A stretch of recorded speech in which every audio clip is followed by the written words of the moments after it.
جی ہمارے پاس آیت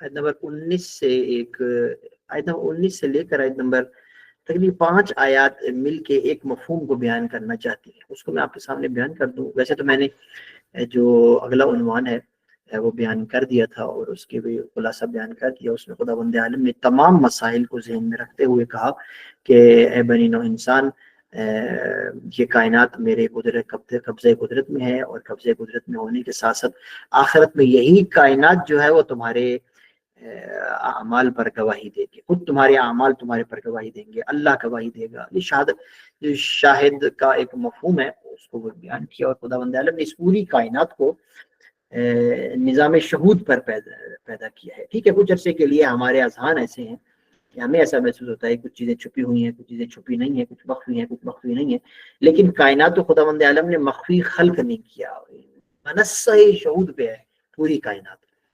تو لہذا اس بنیاد پر خداوند عالم نے قرآن مجید میں جا بجا جو ہے وہ مختلف امور کو کہا کہ قیامت کے دن شاہد ہوں گے۔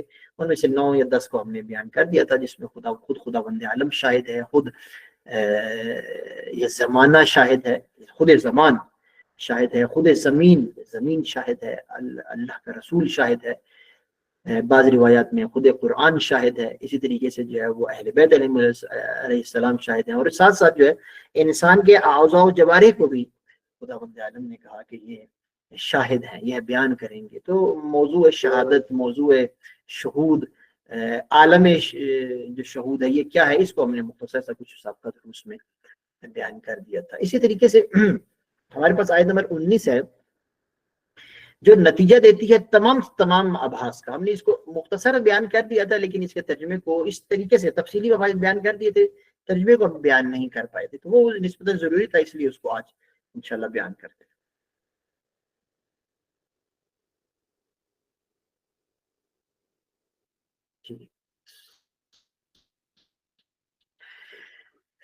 خداوند عالم اس پورے واقعے کو بیان کرنے کے بعد فرماتا ہے اب اس واقعے کا واقع اف کے ساتھ کوئی ڈائریکٹ رابطہ نہیں ہے، اگرچہ اس ذیل میں ہی بات ہو رہی ہے، لیکن یہ واقعہ امت اسلامی کی جداگانہ پوری ایک الگ سے مفہوم بیان کرتا ہے۔ بسم اللہ الرحمن الرحیم۔ ان الذین، وہ لوگ، مؤمنین میں، مسلم امہ میں، غیر مسلم امہ میں، وہ لوگ، ایک تعداد ایسی ان لوگوں کی ہے، ان الذین، وہ لوگ، بے شک وہ لوگ، یحبون، جو محبت کرتے ہیں، جو چاہتے ہیں، ان تشیء الفاحشۃ، کہ افشاء فاحشہ ہو۔ میں ذرا اس کو تھوڑا سا اس ایک مفہوم میں بیان کرتا ہوں۔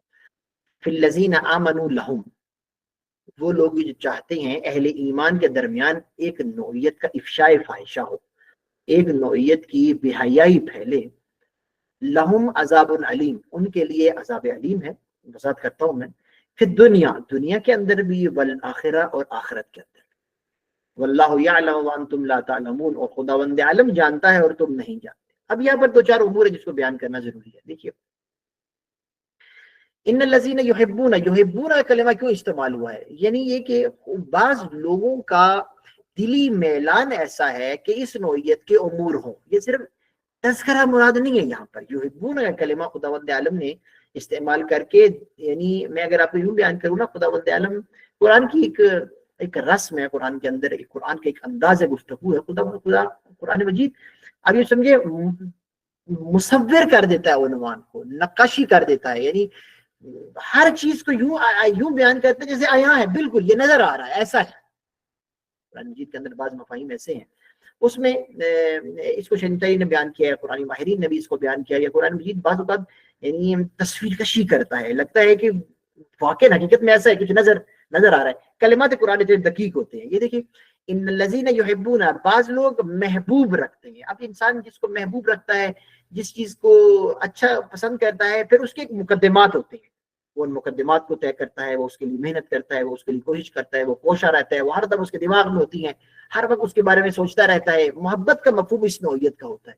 تو خدا تعالیٰ کہہ رہے ہیں بعض لوگوں کا دماغ ہی ایسا ہے، وہ انہی کاموں میں مصروف رہتے ہیں۔ ان الذین یحبون، عام بات ہو رہی ہے، کسی خاص گروہ کی بات نہیں ہو رہی۔ ان الذین یحبون، بعض لوگ جو ہے وہ محبت کرتے ہیں، وہ ان کی تمام تر توجہ اس امر پر ہے، کیا؟ ان تشیء الفاحشۃ، کہ فاحشہ کو پھیلائیں۔ عموماً تشیع کے معنی میں ہم صرف نا پھیلانے کی بات کرتے ہیں. یہاں بھی نیچے ترجمے میں لکھا ہے بے حیائی پھیلے. پھیلے کا عنوان نہیں ہے, صرف عنوان نہیں ہے, ذرا توجہ کیجیے گا. ان تشیع الفاحشہ یعنی جو فاحشہ کی تشیع کرے. دیکھیں تشیع کے معنی میں ہمراہی ہوتی ہے. ہم تشیع جنازہ نہیں کہتے, جو جنازے کی تشیع کر رہا ہوتا ہے. تشیع اسی صحیح ہے, ہم امیر المومنین کی پیروی کرتے ہیں.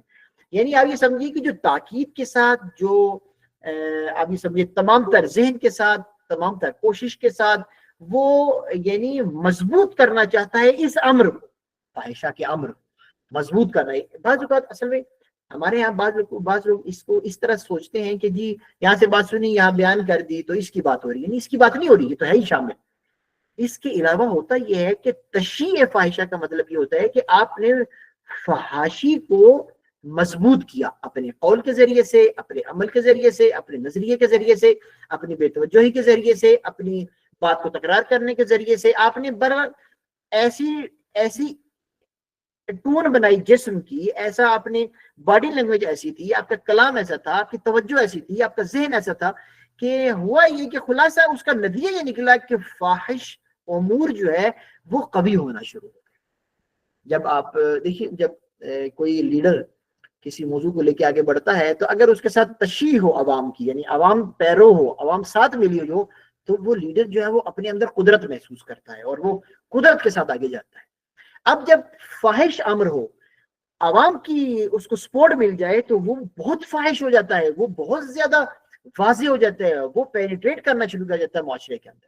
لیکن اگر بات ہو لیکن تشیع نہ ہو, لوگ نہ ہو, لوگ سائڈ پہ ہوں, لوگ جدا ہو جائیں, تو پھر یہ امر ہوتا اگرچہ برا ہے لیکن تنہا رہ جاتا ہے. تو خداوند عالم نے اتنی خوبصورت تصویر کشی کی ہے کہ بعض لوگ ایسے ہیں جو ان امور کے لیے ہر دم فکر میں ہیں, ہر وقت یہی کوشش کرتے رہتے ہیں کہ اس نوعیتوں کے امور کو ہم معاشرے میں عیاں رکھیں. ان کی بات ہو رہی ہے. یعنی یہ جرم اتنا بڑا جرم ہے کسی پر ظلم لگانا. خداوند عالم کی تعبیر چیک کیجیے, دیکھیے تعبیر کیا ہے. ان الذین یحبون ان تشیع الفاحشۃ, آگے دیکھیں الذین آمنوا, ان کے لیے کیا ہے, لہم عذاب علیم, ان کے لیے عذاب علیم ہے. اب یہاں عذاب کا ایک مفہوم ہے جو میں اشارتاً بیان کرنا چاہوں گا. عموماً ہمارے ہاں عذاب کا جو مفہوم ہے وہ بیان کیا جاتا ہے, اس کو پہلے میں عرض کر چکا ہوں. میں اس کے ایک اور نقطے کی طرف اشارہ کرنا چاہتا ہوں. ہمارے عموماً عذاب کی جب بات آتی ہے تو ہم یہ سمجھتے ہیں کہ یہ آخرت کے عذاب کی بات ہو رہی ہے. پہلی بات تو یہ ہے کہ آخرت کے عذاب کی بات نہیں ہے. عذاب علیم کا یہاں مفہوم خود بتایا جا رہا ہے کہ دنیا والآخرہ, دنیا کے اندر بھی عذاب کا وہی مفہوم ہے جو آخرت کے اندر عذاب کا مفہوم ہے, اور یہ بالعموم تکوینی امر ہے. دیکھیے خداوند عالم اگر یہ کہے کہ تم نے اگر ایسا کیا تو اس دنیا میں تمہیں عذاب ہوگا, تو بالآخر سوچنا تو پڑے گا نا ایک دفعہ کہ کیا معاملہ کیا ہے, ماجرا کیا ہے, میری دنیا کیوں خراب ہو رہی ہے. آخرت تو چلو ٹھیک ہے, آخرت بھی سوچوں گا, دنیا میری کیوں خراب ہو رہی ہے, اللہ نے مجھے کیوں کہہ دیا عذاب دوں گا, تو معاملہ کیا ہے, ماجرا کیا ہے. تو ہمیں سمجھنا ہے پہلے عذاب کا عنوان کیا ہے. کائنات کا تکوینی فیصلہ یہ ہے, تکوینی قانون یہ ہے, کائناتی نظام میں ایسی معاملہ ہے کہ ہر گناہ اپنی نوعیت کا عذاب رکھتا ہے. اور اسی لیے قرآن مجید نے جب بھی اس نوعیت کی بات کی ہے تو گناہ کے پیش نظر اس کے عذاب کا تذکرہ کیا. ایسا نہیں ہے کہ ایک عذاب ہے جیسے ہمارے یہاں عموماً سمجھا جاتا ہے جی آگ میں ڈال دیں گے, جی وہ اب آگ میں ڈال دیں گے, وہ یہ والا گناہ کرو گے تو بھی آگ میں ڈال دیں گے, یہ والا گناہ کرو گے تو بھی آگ میں ڈال دیں گے. وہ اس طرح کا مفہوم نہیں ہے. خداوند عالم وہ ذات کہ جس نے ایک سیل کو اتنی باریکی سے بنایا ہے, ایک انسان کو اتنی باریکی سے بنایا ہے, چاند و سورج کو اتنی باریکی سے بنایا ہے, اس کائنات کے یعنی ہر مادے کو اتنی باریکی سے بنایا. عذاب علیم کا معاملہ سادہ سا ہو جائے گا, ساروں کو اٹھا کے آگ میں ڈال دیں گے, ایسا نہیں ہے. عذاب علیم ایک بہت طولانی سمندر ہے. ہر گناہ کے تکوینی آثار ہیں, وہ تکوینی آثار عذاب کی شکل اختیار کر جاتے ہیں, اور وہ اچھی خاصی تفصیلی بحث ہے. اس میں اگر قرآن مجید میں ہم جائیں تو مختلف اقوام میں مختلف نوعیت کے عذابوں کا تذکرہ ہے. اس قوم کو اس نوعیت کا عذاب, اس نے دیکھیں بعض اقوام کو کہا کہ ہم نے بندر بنا دیا تو وہ اور موضوع تھا. بعض اقوام کے بارے میں کہا کہ ہم نے ان پر پتھر برسائے تو موضوع ہی اور تھا. کہاں بندر بنانا, کہاں اب بندر کیوں بنایا جا رہا ہے اور پتھر کیوں برسائے جا رہے ہیں, جدا الگ الگ علتیں ہیں. تو ہر گناہ کی علت, ہر گناہ کے سبب ایک علت پائی جاتی ہے, اس علت کے سبب ایک عذاب کی طرف انتقال ہوتا ہے. اور عذاب دنیا کی جب بات ہوتی ہے تو لوگ یہ سمجھتے ہیں کہ عذاب دنیا کیا چیز ہے, اس کا کیا مفہوم ہے. عذاب دنیا کو اہل بیت جو بیان کیا ہے اس کی کئی اقسام ہیں. اس میں اہم ترین عنوان جو عموماً بیان کیا جاتا ہے 3 سے 4 جو زیادہ بیان کی جاتے ہیں عذاب علیم کے عنوان میں. عذاب علیم میں یہ جو دیکھیے خداوند عالم نے ایک انسان کو اضطراب دیا ہے، اگرچہ یہ ایک نعمت الہی ہے لیکن زیادہ اضطراب ہو جانا عذاب کی کیفیت بن جاتی ہے. تو اطمینان قلب کا نہ ہونا عذاب ہے.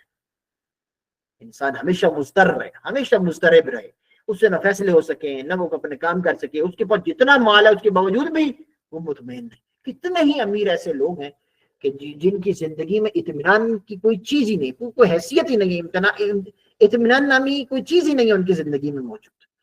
یہ ایک نوعیت کے عذاب کی طرف اشارہ ہے. اسی طریقے سے خداوند عالم نے بعض اوقات طاعون کو عذاب کہا. ہم نے ایسا کہا ہے ہم نے آسمان سے عذاب کو بھیجا، مراد طاعون ہے، بیماری ہے. تو دنیاوی عذاب مختلف نوعیتوں کے ہیں. ان میں جو بارز ترین نوعیت کے عذاب ہیں ان میں جو عموماً جس نوعیت کے عذاب کی بات کی جاتی ہے وہ خداوند عالم ابھی سمجھے کہ حق کو حقیقت سے جب انسان جدا ہو جاتا ہے تو پھر سب سے پہلے وہ اندھا ہو جاتا ہے، اس کو اس کائنات کے حقائق ہی نظر آتے. تو سب سے پہلا عذاب اس کائنات کو ہی نہ سمجھنا ہے. اس کائنات کو نہ سمجھنا سب سے بڑا عذاب ہے. دیکھیے جس چیز کے بارے میں پہچان ہوگی اس چیز کے بارے میں انسان فیصلہ لے لے گا. مجھے آج پتہ چل جائے کہ کل زلزلہ آ رہا ہے تو میں کچھ نہ کچھ پلان تو کر لوں گا نا اپنے بارے میں. اگر آج پتہ چل جائے کل سیلاب آنا ہے تو میں کچھ نہ کچھ کر لوں گا. اب اس دنیا میں اور آخرت کی دنیا میں انسان اس کائنات کو ہی نہ سمجھ پائے کہ یہ ہے کیا، یہ سب سے بڑا عذاب ہے. یعنی اگر انسان اس کائنات کے، یعنی اس کو ذرا نا اس طریقے سے لیجیے گا جس طریقے سے میں بیان کرنا چاہ رہا ہوں کہ اگر اس کائنات کے خالق کو انسان نہ پہچانے تو بتائیے یہ عذاب ہے یا نہیں. اگر اس دیدگاہ سے دیکھیں آپ، یعنی خالق کون ہے، مالک کون ہے، ولی کون ہے، ولی کے نمائندے کون ہے، جانشین کون ہے، ہدایت کہاں سے لینی ہے، کس کی بات ماننی ہے، کس کی بات نہیں ماننی ہے، اگر یہی انسان کو درپیش ہو جائے تو آپ بتائیے انسان کی زندگی جہنم نہیں بن جائے گی. کہ پتہ ہی نہیں ہے حقیقت کیا ہے اور کیا نہیں ہے. اب رشیا کو لے لیجیے، مثال دینے لگوں گا. رشیا کو لے لیجیے، آج پتہ چلا یہ فارمولا ہونا چاہیے حکومت چلانے کا، چلو جی آج اس کے مطابق 70 سال چلائیں. 70 سال چلانے نہیں یہ تو غلط ہو گیا، چلو یہ ایک اور طریقے سے ملک چلانا ہے. پھر ایک اور طریقے سے چلانا شروع کر دیا. پھر 60-65 سال گزرے ہو یہ تو غلط ہو گیا، چلو جی اس طریقے سے چلائیں. یہ کیا ہو رہا ہے؟ یہ کہاں جا رہے ہیں؟ یورپ کی تاریخ لے لیجیے. یورپ پچھلے 300 سال کیسے لڑتا رہا ہے وہ ایک الگ معاملہ ہے. اس کے بعد جس طریقے سے آج تک اضطراب میں ہے یار، ان کو یعنی انہوں نے ارتقاء کی تمام بلندیوں کو چھو لیا، لیکن آج بھی سمجھ نہیں آ رہی کہ پھر ہدف کیا تھا، پھر ہوا کیا، بات کیا ہوئی، معاملہ کیا ہوا، ہونا کیا ہے بالآخر. یہ جو ایک اضطراب کی کیفیت ہے یہ خود ایک عذاب الہی ہے. یعنی اگر میں ایک جملہ اس کو آپ سمجھیں گے کہ مجلسی جملہ ہے، ایک نعرے کے لیے جملہ ہے، لیکن وہ واقعاً وہ ایک حقیقت ہے. تکوینی طور پر اگر کوئی امام حسین علیہ السلام کی حریت اور آزادی کو نہ سمجھ پائے اس دنیا کے اندر اور امیر المومنین سے آشنا نہ ہو پائے تو آپ مجھے بتائیے وہ عذاب الہی کا شکار ہے یا شکار نہیں ہے. یعنی میں بغیر اس کے کہ ہم شیعہ ہیں، ہم بغیر اس کے کہ ہم امیر المومنین سے محبت رکھتے ہیں، بغیر ان چیزوں کے واقعاً وہ بندہ عذاب الہی کا شکار ہے. وہ دور ہو گیا اہل بیت سے، وہ دور ہو گیا. آپ کو کیا لگتا ہے؟ ایک اور میں یہاں ایک عنوان ہے کہ ہلکا سا ذکر کرنا چاہوں گا، اگر آپ اگرچہ تفسیری عنوان نہیں ہے لیکن مربوط عنوان ہے، بیان کرنا چاہوں گا عذاب کے ذیل میں. مجھے یہ بتائیے کہ کیا ہو جاتا کہ اگر ابو بکر اور عمر یا یہ خلیفہ اور یہ تعداد جو ہے یہ اگر اہل بیت کو قبول کر لیتے ہیں، اہل بیت کو مان لیتے تو ہو کیا جاتا؟ فرق کیا پڑ جاتا؟ ان کی جائیداد لٹ جاتی؟ نہیں، وہ تو جائیداد دے رہے تھے امیر المومنین رسول اکرم کو. ابو بکر کے بارے میں، عمر کے بارے میں کتنی روایات ہے کہ انہوں نے اچھا خاصی قربانی دی، ایک دفعہ پورا گھر دے دیا اللہ کے راستے میں، فلانا دے دیا. مطلب مال کا تو مسئلہ نہیں تھا. ایسی بات تو نہیں ہے نا کہ اگر امیر المومنین یعنی اگر رسول اکرم کے بعد امیر المومنین کو مانتے تو وہ جناب ان کے پاس گائے بھینسیں نہ ہوتی، معذرت کے ساتھ زمین نہ ہوتی، گھر نہ ہوتا، چھن جاتا، ایسی تو کوئی بات نہیں تھی. اچھا اسی طریقے سے یعنی ان کو اگر ہم ویسے سوچیں گے بیٹھ کے ان کو کیا نقصان ہوتا تو ہمیں نظر آنے والا نقصان ہے کوئی نظر نہیں آ رہا. کیا نقصان ہوتا ان کو؟ تو بہت زیادہ ہو جاتا تو کیا ہو جاتا نقصان ہو. اب یہاں پر بات کو سمجھیے گا. دیکھیے اگر کوئی خدائی قانون کے مطابق اگر نہیں چلتا نا تو وہ عذاب الہی کا شکار ہو جاتا ہے. اور عذاب الہی تکوینی امر، اس دنیا کی بات کرو، آخر کی تو بات ہی نہیں کر رہا.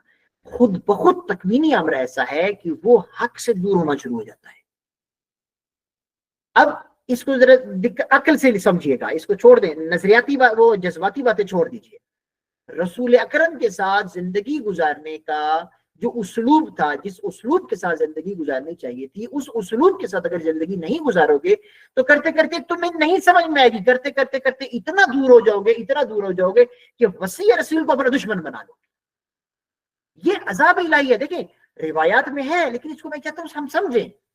روایات میں ہے کہ عذاب الہی سے مراد امیر المومنین کی دوری ہے، ٹھیک ہے جی، بات سمجھ میں آ گئی، لیکن ایک دفعہ ہم تحلیل کریں کیا مطلب یعنی امیر المومنین کی دوری ہے۔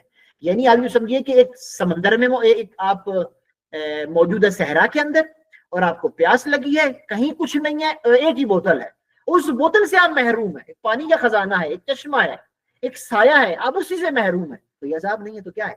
اس دنیا میں حقیقت کی آشنائی، حقیقت کو دیکھنے کا ذریعہ اہل بیت علیہ السلام ہے، دین کو سمجھنے کا ذریعہ اہل بیت علیہ السلام ہے، اس دنیا کو گزار کے آخرت کے مراحل کو سمجھنے کا ذریعہ اہل بیت علیہ السلام ہے۔ اب اگر یہ اہل بیت علیہ السلام آپ کی زندگی میں ہی نہ ہو، آپ کے وجود میں نہ ہو، بلکہ برعکس آپ کی دشمنی میں ہو، تو یہ عذاب الہی ہے یا نہیں ہے؟ یہ عذاب الہی ہے۔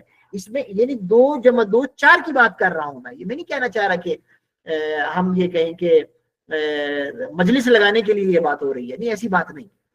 دنیا اور آخرت، دیکھیں آخرت تو ہے ہی ان کے ہاتھ میں، وہ تو موضوع ہی ختم، کیونکہ عالم شہود ہے، عالم شہود میں، عالم ذر میں سب گواہی دے چکے ہیں، وہ تو سب انہی کے ہاتھ میں ہے۔ روایات پر روایات ہیں کہ خدا بند عالم حضرت فاطمہ الزہرا کو کہے گا کہ شفاعت کیجیے، وہ تو ایک لمبی لائن، آخرت تو ہے ہی ان کے ہاتھ میں، چھوڑ دیجیے۔ اس دنیا کے اندر بھی اگر یہ یعنی ایسا ہو جائے گا کہ اگر آپ تشیع عائشہ کریں گے، اگر آپ اس نوعیت کا کام کریں گے، تو اللہ دنیا میں بھی آپ کو آہستہ آہستہ آہستہ اس ٹریک پہ چلا دے گا کہ آپ ان شخصیات، اللہ کے اولیاء، اللہ کے پیغامات، اللہ کی وحی سے دور ہو جائیں گے۔ یقیناً میں اپنی بات پہنچا پا رہا ہوں۔ اچھا آگے دیکھیے، واللہ یعلم وانتم لا تعلمون، کس کے بارے میں بات ہو رہی ہے؟ تھوڑی سی مجہول بات ہے، اگر میں آپ سے یوں عرض کروں واللہ یعلم وانتم لا تعلمون، ایک منٹ،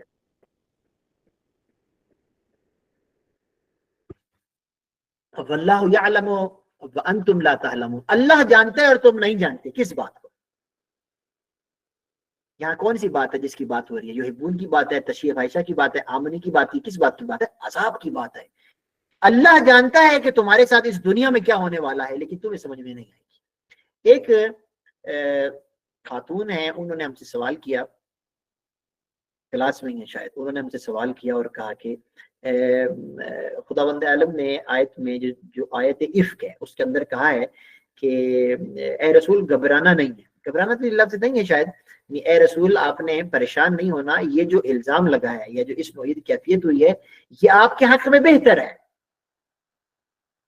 میرے خیال سے اس نوعیت کے کسی نے سوال کیا کہ وہ کیسے رسول اکرم کے حق میں ہے، یہ اہل اسلام کے حق میں ہے۔ دیکھیے کچھ چیزیں تاریخی ہیں، ان کو چھوڑ دیجئے، لیکن ویسے کلی طور پر بیان کرتا ہوں۔ دیکھیے خداوند عالم نے جب کوئی بھی امتحان لیا ہے نا کائنات کے اندر، کوئی بھی امتحان لیا ہے تو بہت آسانی سے حق و باطل جدا ہوا ہے اور معاملہ سامنے آ گیا۔ میں اس کو ایک اور انداز میں بیان کرتا ہوں، پھر یہاں واپس آتے ہیں۔ دیکھیے واقعہ کربلا نے بہت سارے امور کو عیاں کر دیا۔ اس کو ایک عالم دین بیان کر رہے تھے، بڑا خوبصورت بیان کر رہے تھے کہ جس ابو سفیان کو، توجہ کیجیے گا، جو ابو سفیان اپنے ارد گرد حلہ باندھ کے بیٹھا تھا اور اس کی حقیقت عیاں نہیں ہو سکی تھی، رسول اکرم کے زمانے میں وہ عیاں نہ ہو پایا۔ اچھا یعنی یہ بنی امیہ رسول اکرم کے زمانے میں عیاں نہ ہو پایا، امیر المؤمنین سے پہلے خلفاء کے زمانے میں یا ان کا نفاق عیاں نہ ہو پایا، اسی طریقے سے امیر المؤمنین کی حکومت میں ان کا نفاق عیاں نہ ہو پایا، امام حسن کے زمانے میں ان کا نفاق عیاں نہ ہو پایا، 20 سال اس کے بعد یہ نفاق عیاں نہ ہو پایا۔ کربلا نے ان کے نفاق کو عیاں کر دیا، کربلا نے ہر چیز سامنے لے آئے۔ تو یہ جو امتحان ہوتے ہیں، لوگ صحابہ آج موت کرتے ہیں آپ کے سامنے، یہ کتنے ہی اصحاب نے یزید کے بیعت کی۔ اب حیرانی کی بات یہ ہے کہ وہ کہتے ہیں امام حسین نے کیوں بیعت کی، تو ہم یہ کہتے ہیں کہ امام حسین نے کی تو انہوں نے کیوں کی؟ جب حق کی علامت موجود ہے تو بر اب یہاں پر اسی طریقے سے اس نوعیت کے واقعات آپ یہ سمجھیں کہ حق اور باطل کو بڑی آسانی سے الگ الگ کر دیتے ہیں، اور جو اہل حق ہوتے ہیں وہ سامنے آ جاتے ہیں اور اہل باطل بھی سامنے آ جاتے ہیں، بالکل عیاں ہو جاتا ہے معاملہ۔ اس نوعیت کے معاملات میں بھی ایسا ہی ہے، یعنی وہ لوگ کہ جو جب اس طرح کا امتحان آتا ہے تو فوراً پہچانے جاتے ہیں اہل حق کون ہے۔ کربلا نہ ہوتی تو کون حبیب بن مظاہر کو جانتا، کربلا نہ ہوتی تو کون ان حقیقتوں کو جان پاتا. تو لہٰذا اسی طریقے سے اس واقعے میں بھی کہ کون سا گروہ تھا, کس گروہ نے کس پر الزام لگایا, رسول اکرم سے محبوب کون تھا, رسول اکرم سے دور کون تھا, رسول اکرم کا نام لینے والے کون تھے, تمام چیزیں عیاں ہوں. ایک امتحان کی کیفیت ہے جو شروع میں ہے, مثال کے طور پر شیب ابن ابی طالب ہے, اس کی یہ بات نہیں ہے. جب آپ قدرت میں ہوتے ہیں, جب اس نوعیت کا واقعہ پیش آتا ہے تو منافقین یوں سامنے آ جاتے ہیں. تو ہمارے ہاں بھی ایسا ہی ہے, جیسے ہمارے یہاں گفتگو میں اور بات چیت میں کہا جاتا ہے نا کہ جب ضرورت پڑتی ہے تو پتہ چلتا ہے دوست کون ہے. تمہارے 85 دوست ہوں گے, 100 دوست ہوں گے, لیکن دوست وہ ہوگا جب ضرورت پڑے گی. تو لہذا اس نوعیت کے واقعات نے رسول اکرم کے لیے اور رسول اکرم کی امت کے لیے تمام معاملات کھول کے سامنے لے آئے کہ اہل حقیقت کون ہے کون نہیں ہے, امتحانوں میں, مسلسل امتحانوں میں. تو یہ اس نوعیت کی طرف ایک نوعیت کا اشارہ ہے. واللہ یعلم وانتم لا تعلمون, تم اے نبی یعنی یہ امت مسلمہ شاید نہ جان پائے باریک بینی کے ساتھ, وسعت کے ساتھ, ایک ایک جزیات کے ساتھ کہ عذاب علیم کیا ہے اگر خدا کی اطاعت نہ کی تو کس کس نوعیتوں کے نقصان آئیں گے. وہ پھر اس کا علم صرف اللہ کے پاس ہے, تم لوگ نہیں جان سکتے. کیوں؟ وہ چیزیں بہت بعد میں سمجھ میں آنے والی باتیں ہیں. یہ اس آیت کی نسبتاً ایک ترجمے کی وضاحت تھی جو نسبتاً نہیں میں کر پایا تھا, اس کو میں چاہتا ہوں بیان کر دوں. ولولا, اب یہ آیت مربوط ہے, ولولا فضل اللہ علیکم ورحمۃ وان اللہ رؤوف الرحیم. ولولا فضل اللہ علیکم ورحمۃ, اس کا جواب نہیں ہے اللہ ظاہر, یا نظر نہیں آ رہا, یعنی اور اللہ کا اگر فضل نہ ہوتا اور اس کی رحمت نہ ہوتی, ختم, یہ بات نہیں ہوئی. وان اللہ رؤوف الرحیم, اور خدا بند عالم مہربان ہے, رحیم ہے, یہ خدا بند عالم کی. لیکن ولولا فضل اللہ علیکم ورحمۃ کی وضاحت کیا ہے؟ اور اللہ کا اگر فضل نہ ہوتا تو کیا ہوتا؟ یہاں بیکٹ میں لکھا ہوا ہے کیا ہوتا کہ اللہ کا وہ عذاب جو دنیاوی عذاب ہے اور جو اخروی عذاب ہے وہ فوری آ جاتا.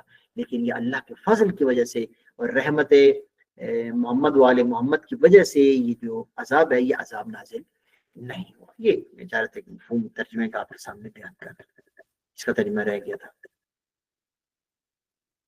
یا ایھا الذین آمنوا, آپ لوگ ہیں نا ساتھ میں, اصل میں اسکرین میں آپ لوگ شو نہیں ہو رہے آج, جی ساتھ ہیں, بالکل ساتھ ہیں مولانا, ٹھیک ہے ٹھیک ہے, جاری رکھیں. یا ایھا الذین آمنوا لا تتبعوا خطوات الشیطان.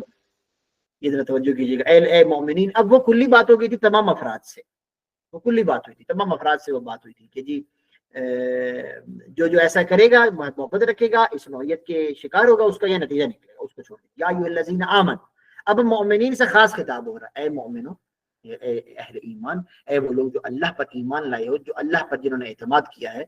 لا تتبعوا خطوات الشیطان, شیاطین کی پیروی نہیں کر, ان کے نقش قدم پر نہیں چلنا. اب شیطان سے مراد کیا ہے؟ شیطان سے روایات میں 3-4 مرادیں ہیں. ایک تو شیطان سے مراد ابلیس لیا جاتا ہے, وہ الظاہر شاید ہم اس نوعیت کی اس کی پیروی نہیں کرتے کیونکہ اس کو ضرورت نہیں ہے. ہمارے وہ کہتے ہیں وہ بہت قوی انسانوں کے پیچھے جاتا ہے, انبیاء کے پیچھے گیا, صلحاء کے پیچھے گیا.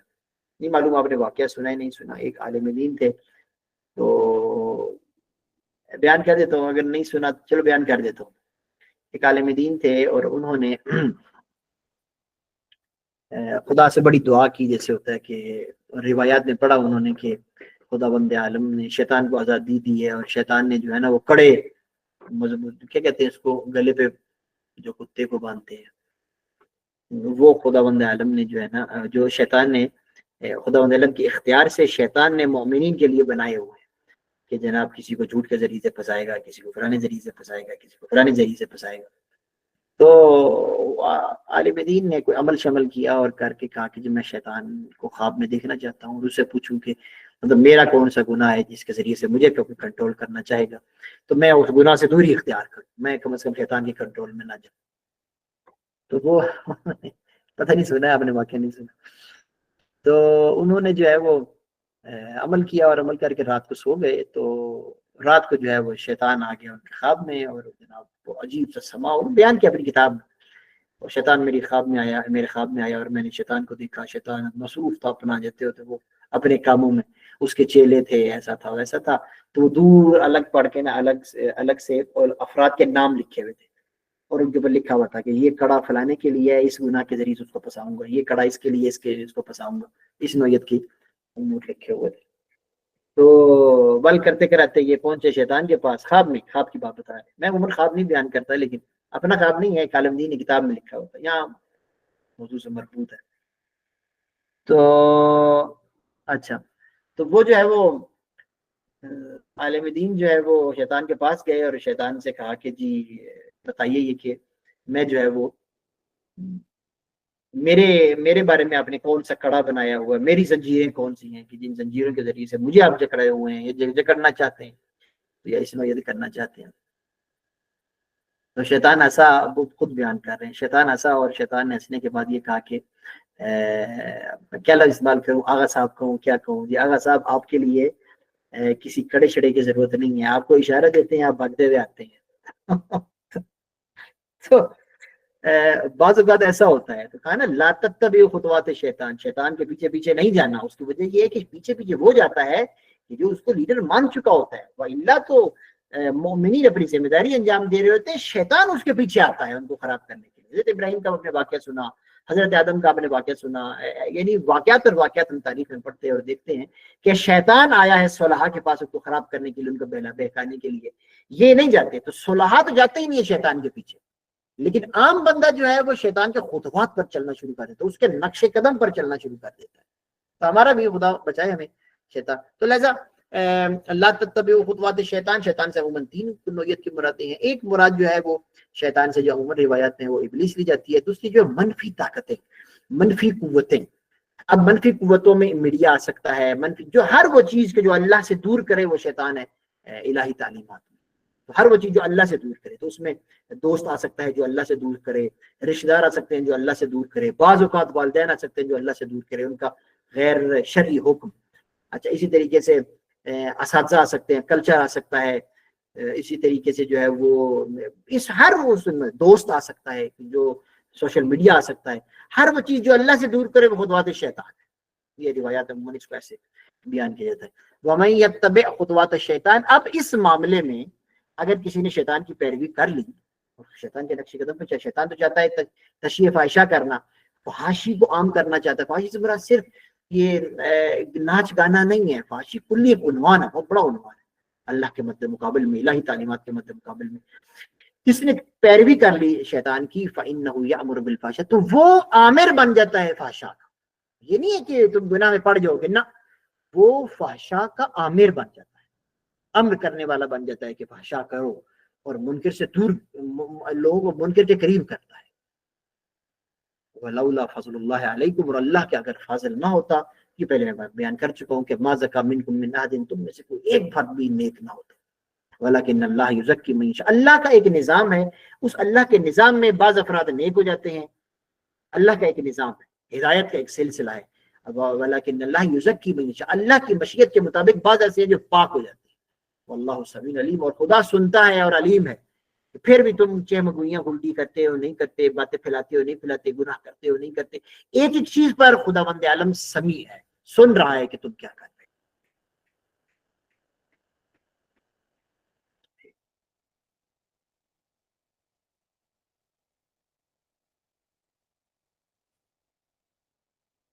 وَلَا يَأْتِ أُولُو الْفَضْلِ مِنْكُمْ وَالسِّعَةِ وَأُوتُوا أُولِي الْقُرْبَى وَالْمَسَاكِينَ وَالْمُهَاجِرِينَ فِي سَبِيلِ اللَّهِ وَلْيَعْفُوا وَلْيَصْفَحُوا يَصْفَحُوا أَلَا تُحِبُّونَ أَن يَغْفِرَ اللَّهُ لَكُمْ وَاللَّهُ غَفُورٌ رَحِيمٌ. اب اس آیت میں، آیت نمبر 22 میں، اگر کوئی کچھ افراد نے اس گناہ کا سرزد، یہ اس گناہ کے سرزد ہو گئے، ان سے یہ گناہ سرزد ہو گیا، انہوں نے یہ غلطی کر لی، یہ غلطی ان سے ہو گئی، تو اب مومنین سے کہا جا رہا ہے کہ ناراض تو تم ان سے ہوگی، یقیناً ہوگی، انہوں نے ایسی غلطیاں کی ہیں، لیکن ایسا نہ ہو کہ تمہاری ناراضگی اتنی سنجیدہ ہو جائے کہ تم اگر وہ غریب ہے تو ان کی مدد کرنا چھوڑ دو. ان کی مدد ضرور کرو، اگر وہ مساکین ہیں، اگر وہ قربا ہیں، اگر وہ مہاجرین ہیں. مسکین کا عموماً ہمارے یہاں مسکین فقیر ایک جیسے سمجھتے ہیں. فقیر کی اور نوعیت ہے. فقیر وہ ہے کہ یعنی مسکین وہ ہے کہ جو عموماً جو بالعموم واجبی ضروریات اس کی روزمرہ کی جو ہیں وہ پوری نہیں ہوتی، اس کو ہمارے یہاں مسکین کہا جاتا ہے.